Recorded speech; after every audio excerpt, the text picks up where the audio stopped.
Hai, Assalamualaikum warahmatullahi wabarakatuh. Baik teman-teman semuanya, saya minta maaf kalau misalnya bicaranya agak-agak ini ya teman-teman, karena masih wow, agak-agak kebas, agak-agak bengkak juga dikit ya.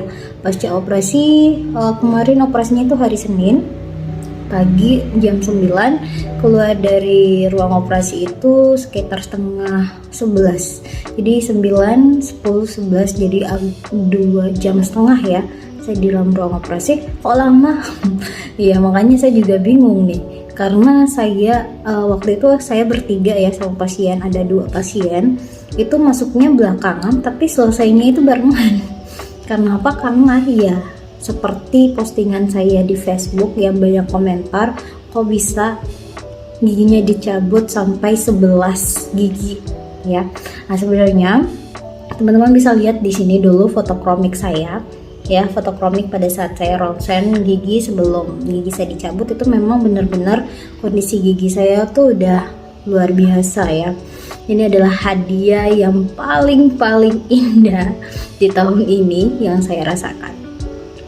Dan singkat cerita, awalnya itu saya cuman konsultasi gigi bagian depan, karena waktu itu mungkin teman-teman juga pernah lihat postingan saya di Instastory, itu di depan gigi tambalan gigi saya sewaktu SMP itu lepas gitu ya. Nah, baru lepas saya konsultasi ke dokter di Palopo ya. Dok, saya pengen tambal gigi bagian depan. Pas dokternya cek gigi saya setelah pemasangan tambalan itu, kata dokternya gini, ibu perbaiki bagian depan, tapi gigi ibu bagian belakang itu sudah nggak berfungsi lagi.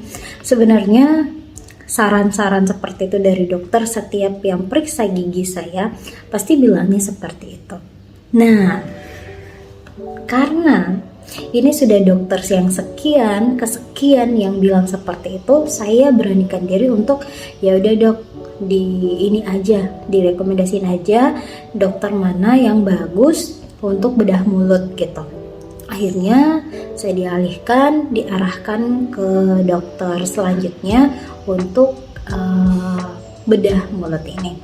Nah, singkat cerita cuman berapa minggu ya, nggak cukup 1 minggu saya kembali ke rumah sakit itu cek bagian gigi di dokter bedah mulut itu. Nah, pas dicek si dokternya juga lihat foto kromiknya itu, langsung geleng-geleng kenapa bisa sampai 11 gigi yang harus dicabut. Nah, disitulah saya kaget juga antara jadi atau enggak. Jadi ya udah deh, saya beranikan diri karena ini juga sudah dokter kesekian yang bilang seperti itu. Akhirnya awalnya saya dialihkan hari Jumat untuk operasi secepatnya, tapi saya bilang bisa nggak dok hari Senin aja. Jadi hari Senin kerjanya, alhamdulillah sekarang udah hari ketiga. Rasanya itu setelah pasca operasi ya, memang namanya juga pasca operasi ya, pasti ada setiap orang berbeda-beda untuk tingkat pemulihannya. Kemudian sebelum itu saya merasa bahwa wah, kalau saya operasi prosesnya ini itu pasti sakit ini. Ternyata enggak. Ya, bayangin aja 11 gigi dicabut seperti foto yang ada di sini. Jadi teman-teman skip aja ya foto ininya, saya cuman perlihatkan bentar. Karena prosesnya itu ya bius total, tahu-tahu bangun udah nggak ada, tinggal bekas jahitan aja nanti pemulihannya. Dan anjuran dokter juga nggak boleh makan makanan yang padat-padat dulu, yang nggak lengket ya. Jadi yang dikonsumsi selama 1 minggu atau 2 minggu tergantung dari kondisi pasien ya, makanan yang lembut dan bertekstur kayak puding, bubur, nasi tim, kentang tumbuk dan lain-lain ya. Yang penting itu teksturnya lembut.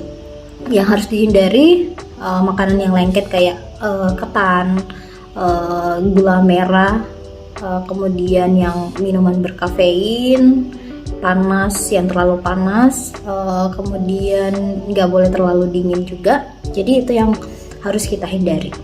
Nah, kalau dari mungkin ada juga yang bertanya, apa sih pemicunya ketika kenapa sebanyak itu gitu. Mungkin ada yang bertanya, kenapa kok bisa 11 gitu. Nah, sebenarnya bukan 11 ya, saya ulang. Ada 14 yang terangkat, akarnya itu ada sekitar 14. Nah, jadi dari situ pemicunya yang pertama, ketika lubangnya, kata dokter, ketika lubangnya itu masih rada kecil ya, mungkin teman-teman juga ada lubang yang masih setitik hitam gitu ya, itu nggak boleh disentuh dengan benda asing, baik itu kayak tusuk gigi setelah makan, itu nggak boleh, karena itu yang memicu keretakan gigi selanjutnya, jadi dia akan semakin melebar. Nah, kemudian yang selanjutnya, pemicunya kenapa banyak, karena dari satu ke satu pasti menjalar gitu ya, karena ya infeksi pasti larinya menyebar gitu. Nah, ini sudah bertahun-tahun saya diemin. Jadi kalau teman-teman merasa bahwa giginya sudah nggak berfungsi lagi satu, sebaiknya dicabut aja. Karena apa? Karena ya takutnya menjalar ke yang lainnya. Tapi sudah banyak ya juga yang rekomendasiin kemarin itu, banyak yang odol ini, odol itu. Sebenarnya saya percaya, antara percaya dan tidak. Karena apa? Karena saya udah konsultasi langsung dengan ahlinya, dan katanya itu hanya penyembuhan sementara, karena itu kan dia dari akar ya, dari akar dia itu akan menjalar, itu yang menyebabkan kerusakan pada gigi-gigi yang lainnya, kayak gitu teman-teman. Jadi mungkin yang bertanya kenapa bisa, apa perasaannya setelah bedah mulut ini, setelah operasi gigi ini.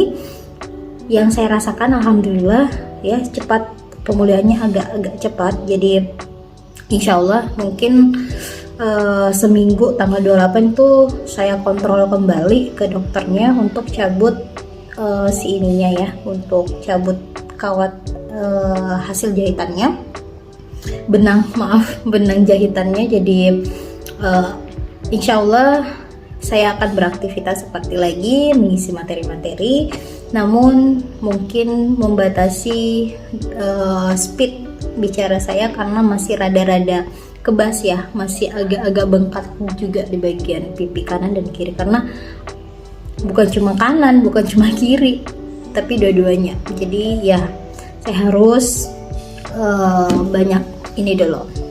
Oke, jadi itu dia cerita singkat saya. Itu pengalaman saya setelah 3 hari pasca operasi gigi yang diangkat 11 gigi.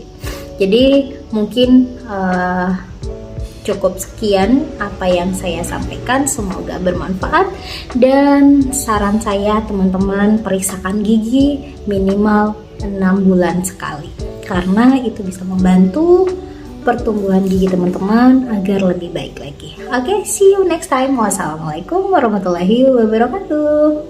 Jangan lupa subscribe akun YouTube channel Nadi Siwa Official, biar teman-teman bisa mendapatkan informasi-informasi atau cerita-cerita pengalaman-pengalaman dari saya dan keluarga saya.